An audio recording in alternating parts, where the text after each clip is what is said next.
Hello, and welcome to the Underhive.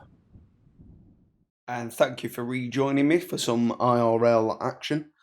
A few weeks ago now, I promised you a blog in one of my channel updates, and I haven't done that yet. So I just wanted to kick that off. Let me know what you think.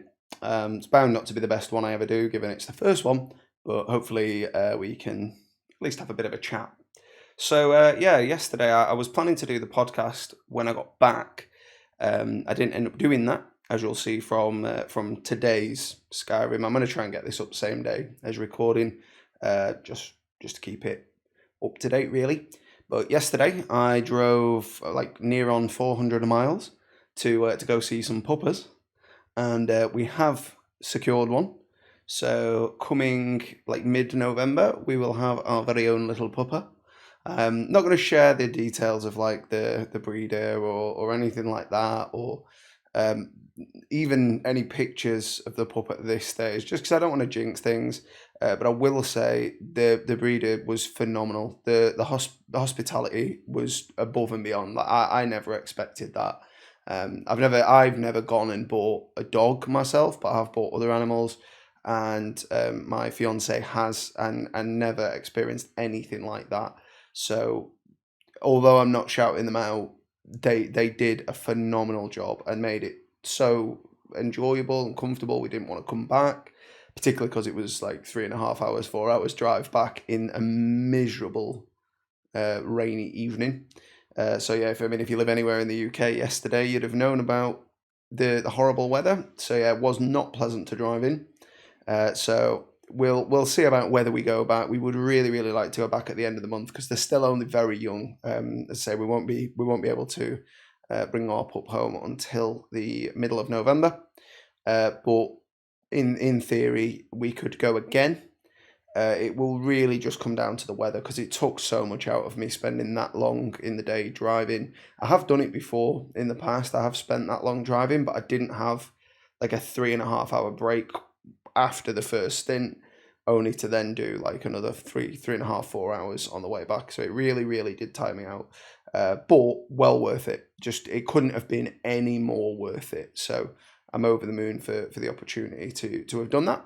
It was really good, and both parents were lovely as well. They so beautiful. But again, I'm not going to share anything of that. I just wanted to mention it because it's a pretty big deal to me, and I'm sure if there are any other pet owners watching this, then you'll know fully how I feel. So, well, welcoming another member of the family, essentially. I know it's not the same as having a child, but it's certainly up there. So yeah, that was amazing. To see them when they're so small as well, their eyes aren't even open. It's not normally a luxury you would get when you see a dog, but we've struck while the iron's hot, and we've been able to get a good look at them now, and hopefully, as I say, we should be able to see them again before we pick them up, weather permitting. Just because I don't want to tempt fate and drive all that way, and something happen because of poor weather conditions, or just because of the amount of time I'd be driving. So I'm only really interested in going again if I know the weather's going to be okay, or to pick up the pet, because of course like that has to be done. So that's that. So yeah, the really good weekend. Really enjoyed it so far. Obviously got the rest of today, where I will be seeing some of my family members. That's really nice. But I am a bit behind on my backlog right now, so I need to do some absolute record smashing. I need to just get some serious episodes done today, because normally I have a little bit of a leeway, a day or two, but right now I'm editing tomorrow's. That's normally not the case. It's normally the day after. So yeah, I need to pick that back up. But again, it was just because of out of the blue planning to go yesterday. Normally I'd have spent all day yesterday recording and editing, but I couldn't. So that's that. As far as the channel goes, thank you again, everybody that watched my cooking video. I say cooking, a bit of baking, not the most skillful in the world by any means, but it turned out nice. I mean, the brownie's good. Don't know what you think of the look of it, but I can assure you it tastes nice. So yeah, if you're interested in seeing any more of that, let me know. But otherwise, it was just a real big thank you to everybody that's joined in so far. Still been ticking over since, so that's really good. And ultimately, I wasn't expecting like any sort of number until, maybe this time next year, maybe the year after even. So, it's cool that you want to be here from the beginning, and I ain't going anywhere. I'm going to be carrying on with it. So, we'll hopefully have a bigger and bigger community as we go along, and we can all sort of get on together and all sort of maybe meet some new friends, if not just some acquaintances that you can have a chat with. So there'll be other things like that. Somebody did comment a little bit back. Now, I'm not sure anybody else that watches would have seen it, because I don't always read comments. Like, I obviously know they're there, but I don't read comments on every video that I watch. Maybe I might have a quick look just to see what the top few are, but it's not like I sit and troll them. And even though there aren't many comments on this video, it's still completely understandable that nobody would ever see that. So somebody had asked, and I'm quite happy to share their name, but I don't know that they're happy for me to do that, so I'm not going to. But somebody asked, would you ever consider streaming? And of course, I definitely would. I'm not sure with my current setup whether I can reliably stream the quality I'd want to, because I've never tried with it. I feel like it should be able to. Like, all the components in there are above, like, minimum expectation components. So I don't see why I couldn't. But there are a few other things I want to get in place before I go ahead and do anything like that. So I'm not promising you a stream or anything in this video, but that will happen. And when it's going to happen, I will make you aware in a video like this that it will be on a given date. And when we do that, the aim will be just that you can come, hang out, we'll have a chat, and maybe play something we're otherwise not playing on one of the series on YouTube. Because for me, whilst like I don't mind watching stuff on Twitch, like I wouldn't go as far as to say I do it a lot, but I do watch stuff on Twitch every now and again. But it's really only a few personalities, and it's kind of more that I want to sort of connect with them, and that's what I'd want it to be. Now, I'm not saying I would definitely do it on Twitch, because there are things that I don't agree with in terms of Twitch policies. That's true of YouTube as well, but as long as it sort of works correctly, I don't see why I wouldn't give YouTube a crack at it. So again, there'll be more announcements about that at the time when we do it, and again, it's going to be the exception rather than the rule, at least at the very beginning. I'm not kidding myself. I don't expect there'd be tons of people there, but I'd give you a good heads up. You'd know in advance, and ultimately the point would be that you can come and actually have the direct interaction rather than just your comments, which to you might not be as big a deal, but I will say to me they are.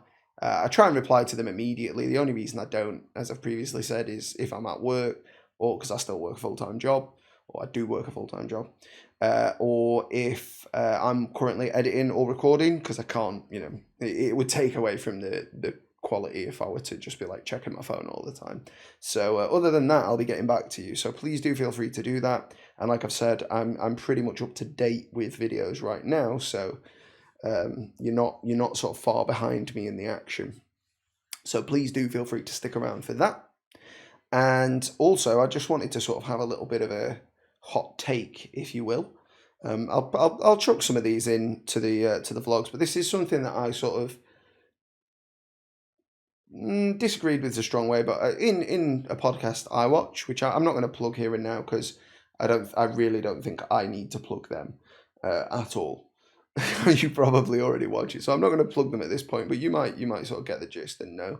But in what quite a recent podcast I watched, it was a discussion about the Adesanya win over Costa in the UFC.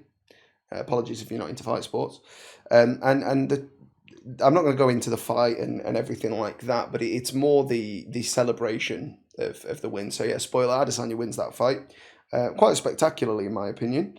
And then goes on to hump Costa after the fact and make a mockery of him. Now, I will say, I understand that fight got personal, and I'm not suggesting that they should all be amicable to each other.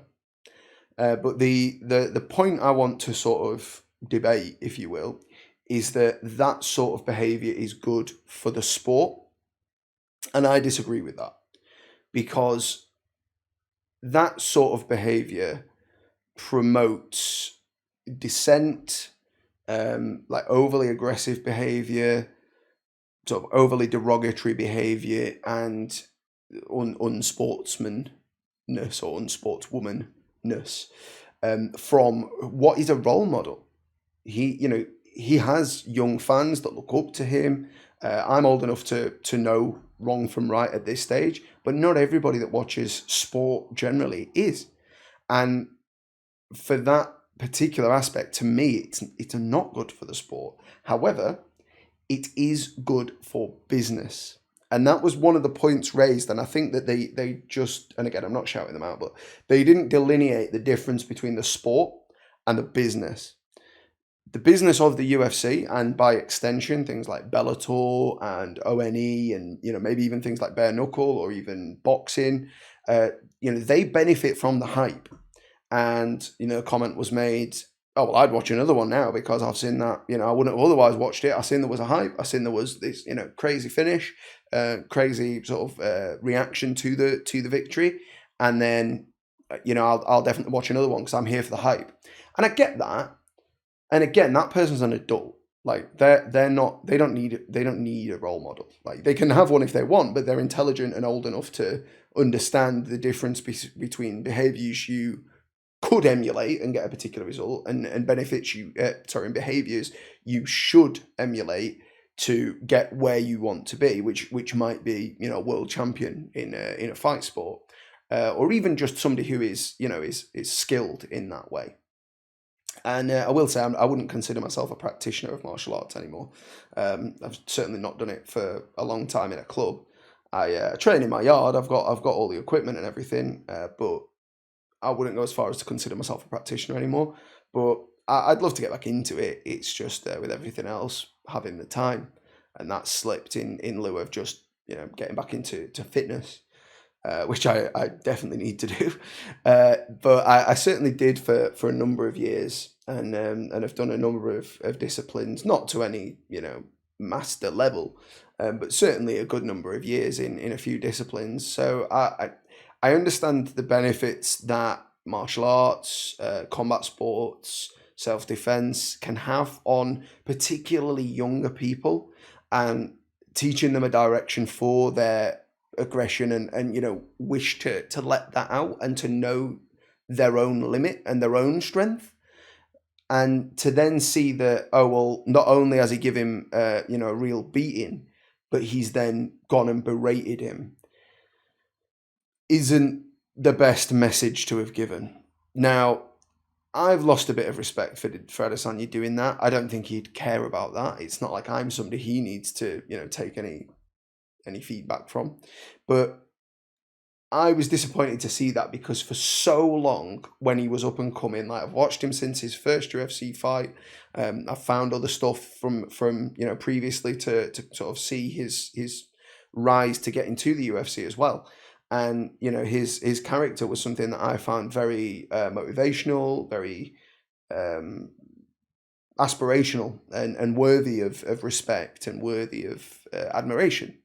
But to behave like that undermines it somewhat and makes you think, well, did you ever really want to behave like that, or did you only do it because you weren't a big name back then? I would never go as far as say a nobody, but he wasn't as big a name back then, and maybe he felt that I've got to do this till I'm a big name, because we all know of a big name who swans about like the big I am, and that has worked for them, and that has made them bigger than any other fighter ever has been in mixed martial arts.